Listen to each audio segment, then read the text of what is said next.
I'm net worth 750 million. Excellent. So, Mheshimiwa, I'll give you this opportunity to engage us. Let us hear why you think you're suitable to be ambassador in Somalia.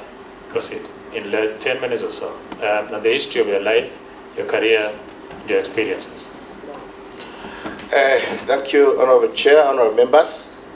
First and foremost, let me thank this Honorable Committee of our August House for granting me this opportunity to sit in front of them to at least look at my suitability in this position of an ambassador. Secondly, let me thank His Excellency the President of the Republic of Kenya for having nominated me for this position, and it is my prayer that this committee will see me fit after the end of the session. Honorable Chair, I was born in a place called Kangeta in Meru County, where I did my primary education. I did my secondary education in a school called Meru School, proceeded to Kenya Polytechnic, where I did my CPA, and from there, Honorable Chair, I joined Barclays Bank as an employee, where I went through the ranks until I became an accountant when I left at my own volition after 15 years of service. Then I joined business. I went into business. I started doing my own business. In the course of doing my business, I happened to be appointed as a PO or public officer. Those days, those who were called nominated councillors in the Maua Municipal Council, where I stayed for 5 years. And in the process of doing all that, I was working with the communities in my home, in my constituency and in my Meru County, where I was able to start many day schools. I was able to start a disabled school for the community, and in the process, my people found that I'm suitable, and when I went for the seat of Parliament in Igembe Central Constituency, I was elected in 2013 under ODM ticket, where I served my people diligently up to 2017. I also came back again through Jubilee Party. My constituents also gave me another 5 years, and after 5 years, they felt they needed to change, and I accepted because this is a democratic country, and that is how I ended up leaving Parliament, having done my 2 terms. And now I thank the President for appointing me to this position, because through my experience in private work, when I was working as a bank official, and Mr. Honorable Chair, in the Order, please.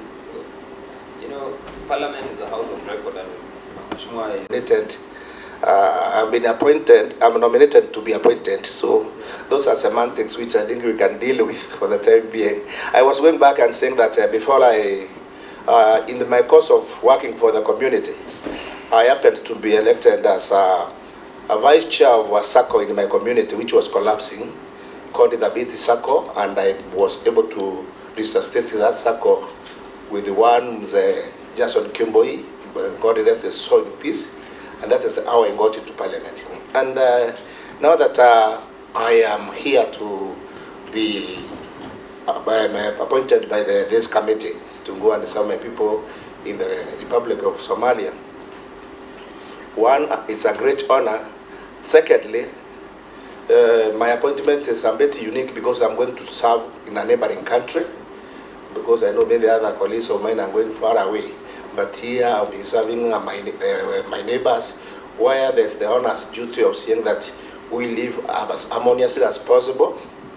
We as Kenyans and Somalis, Kenya and Somalia has had a very long relationship, being a neighbor, and having been born in Kenya and having interacted even with the people from Somalia, I know I have an advantage in that I know a lot of things concerning Somalia, trade, culture, and even the way people live. I have interacted with them. And Honorable Chair, I believe where I come from, Meru, and especially the town of Maua, the population of Somalis there is almost 50-50 with the Mirians.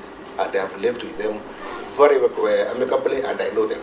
And they happen to be there because of this Miraa trade. So when we are with them there, I usually learn a lot about Somalia, and other people coming from there. So I strongly believe, my given a chance to go there, I will be able to promote that relationship further, look at the border issues, which raise a lot of eyebrows. I know Somalis would like to come to Kenya to work without any hindrances, and the Kenyans should also like to go to Somalia to work without hindrances. But because of small elements who come to polarize our borders, I'm sure we are going to work with both countries and both the governments to see that we put those things amicably, we clear those borders amicably, and also restore order in those boundaries, because I know even trade is becoming a bit tricky these days between Kenya and Somali because of the border problems, but I'm going to work towards that one, and with the support of my government and that of Somalia, I'm sure we are going to bridge that gap. Thank you, Mheshimiwa Honorable Yusuf. Pleasure of serving in Parliament, I think twice. So, congratulations on your nomination. Thank you. The first question I'd like to ask you is about the fact that although there's a special relationship between Somalia and Kenya, sharing common people, common culture, and common history, things are not going very well in terms of us doing business together. For example, Kenya and Somalia could be the biggest trade partners, but there are major obstacles. For example, the border is officially closed, which is a major setback for our ability to trade. We're making a lot of losses because of that border closure. There is no country in the world that had closed the borders of a neighboring country for as long as we have done, and it's damaging for both countries.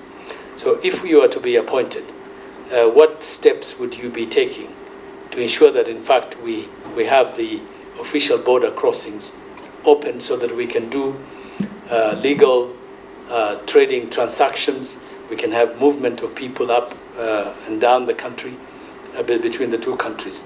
The second one is the difficulties that people of Somali nationals have in coming into Kenya. Both, for example, in Uganda, Somali nationals can go there visa-free. But in our particular case, although we have the largest population, Somali population, there are restrictions, and it's very, very difficult for those communities to get visas. What would you do to ease that if you are to become our ambassador? And finally, how are you going to enhance the smooth exploitation of Miraa? You come from the largest Miraa producing region, and you know that Miraa is bigger in terms of export than tea when it comes to Somalia. In fact, we sell millions of dollars every month to Somalia. How are you going to remove the obstacles that are there now, the middleman, the bureaucracy, and improve our trading relationship with Somalia? Okay, two more, Mheshimiwa, then you can respond to them. Honorable Memusi and Honorable. Taking into account that Mheshimiwa Kubai has been our colleague, so much of the issues which has been in between Kenya and Somalia as it relates to trade, mainly on the southern part of Somalia, whereby Kenyan troops have been accused of being complacent to the sales of charcoal, conniving with those people who are anti-government to sabotage the stability or the idea of having peace in Somalia.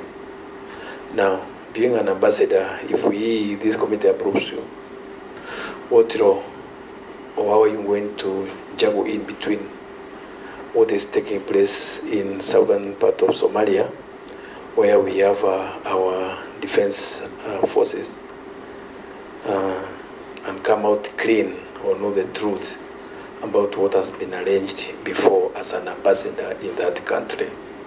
And finally, you know very well that we had an idea of having an idea of opening the boundary between Kenya and Somalia, whereby the crossing points have been promised to be open, but when it was sent, so there has been escalations of IDs and some other cross-border attacks. How are you going to cooperate with the Somali government to see that we are going to have a peaceful cross-border trade between the two countries, not forgetting that the Miraa cartels are very strong. They have been hindering our people from transporting Miraa, and the far we go is up to Goroson Airport. From there, they hijack the situation. Now, how are you going to play about it? Thank you. Thank you, Chair. Let me thank honourable members for their questions, and I'll try to answer them as precisely and as explicitly as possible. Honourable Chair, let me start with the last one from my able board chair, Honourable Kwenya, that now I've been a legislator and I've been oversighting and seeing what the government is doing and punching holes in whatever is happening. Honourable Chair, I would say that in my career, I started not as a legislator. I started as a bank clerk. So I used to work under somebody. And I have learned the art of being in the position which I am. So being an ambassador, I know I have my superiors. There's the there's the minister for the Foreign Affairs Ministry. There's the PES. There's the appointing authority or the nominating authority, and the other arms of the government, which I should be answerable to. So I believe I will be flexible enough to fit into the current position, despite my 10 years stint in Parliament.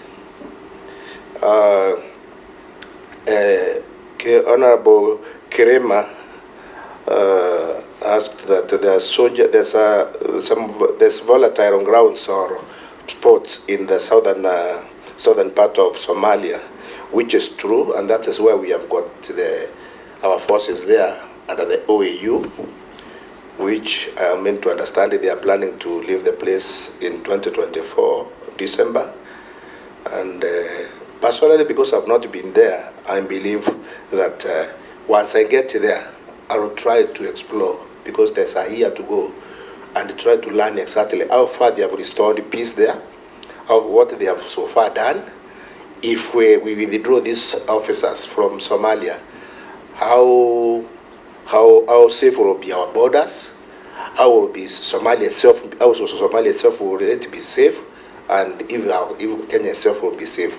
So I promise that once I get to know exactly the time frame of the withdrawing of these soldiers, and also the extent of the peace restoration in that country, that is the time now we can say that I will put in my effort to see that at least if those soldiers leave, they leave the country when it is peaceful enough.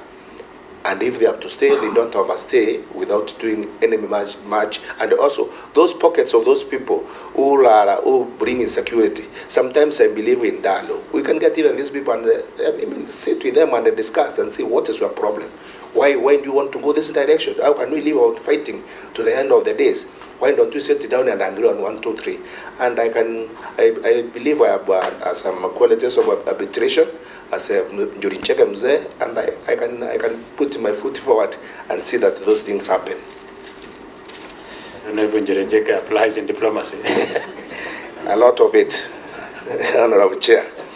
Honourable Chair, once permission to leave my station of work, that will be the part of my oath of office. I will not be just moving up and down. And even when I was an MP and even my colleague MPs, they just don't move like that. It's the nature of the MP which makes them just be seen here and there. Maybe you are going to see your constituents, you are in parliament this morning, and in the afternoon you are visiting a patient in Kenyatta hospital. That is the work of an MP. So you cannot really give an MP any timeline, or you can meet them at any particular time. But because Honorable Chair will be given an office, I don't see how I can leave that desk and go and sit in another desk, because I don't have 2 desks. But an MP has got so many desks. Even somebody in the village, you can go and see him. But if my desk is in Mogadishu, and that's why I'm supposed to sit, I will sit there. And if I need to go anywhere, I have the boss to answer to. That is the PS, Minister of Foreign Affairs, who is in charge of the diaspora, and I believe I'll be able to fit into it very nicely and without any problems. We have issues of security. We have issues of issues of trade. We have issues of human, maybe our people in the diaspora, others who want to go to live with it, maybe in Somali and others. I'll harmonize all these things and see that whoever wants to cross that border and go to the other side, like we have in Uganda and Tanzania, I don't see why we should not have it in Somalia, despite the volatile situations there. We need to set it down as a country. We are in East Africa, and it has happened. In these borders between Kenya and Tanzania, Honorable Chair, I happen to be a member of the Regional Integration Committee.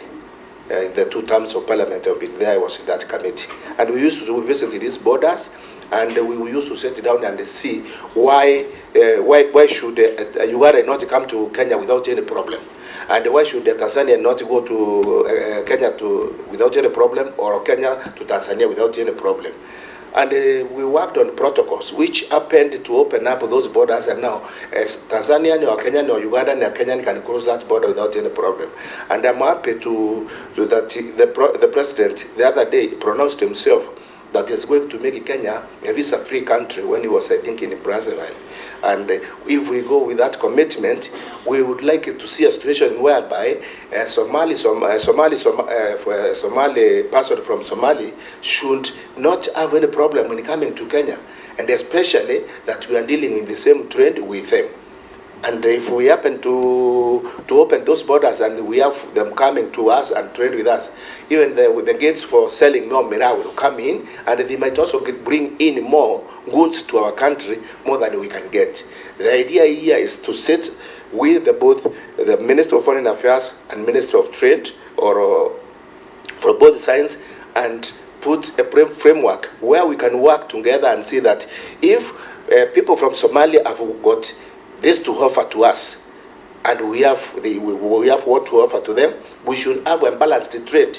Because the other day I was looking at the documents and I found that we are doing more trade, we are selling more than the Somalia is selling to us.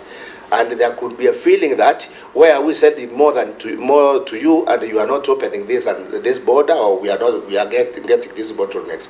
That is why I will be, as an ambassador, I will be just the middleman or the go-between, or the person to arbitrate on this one and see that each and every side of the country benefits as much as possible from their products or the things they have.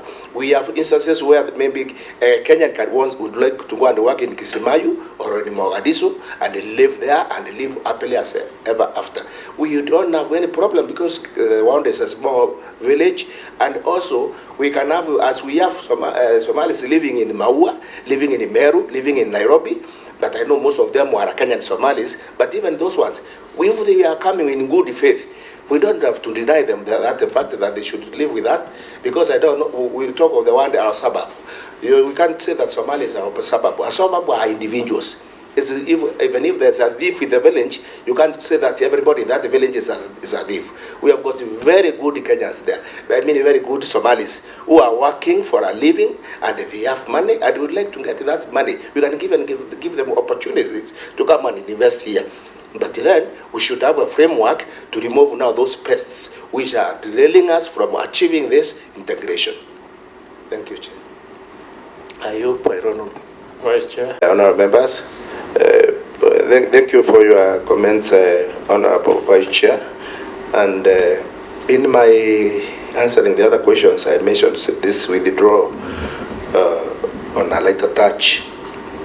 And personally, I would take it as my first task as an ambassador if this honorable committee approves my nomination, to know exactly what is the criteria which was used to say that these forces should be withdrawn. Because so far I got it personally through the media when CS Honorable Duale saying that that withdrawal is on the coming, and I went out of my way when I was nominated to inquire exactly what is the real cause, and one of the real causes is the funding. But I believe wherever these funds came from, some more can be got until we tame the situation. We can say that, for example, let us withdraw them, and then after a short while, problems start escalating again, and we go back to the drawing board. It's just like letting a hen lay eggs, and before they hatch, you remove it there. So the eggs, they just get spoiled. So it will be an effort in futility.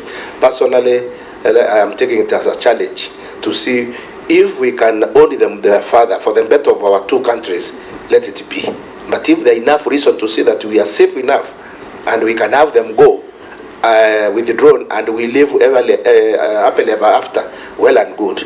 But I'll take upon myself to dig deeper into this and engage, including the Minister of Defense and any other power that be, to see that we are really sure why we are withdrawing these forces.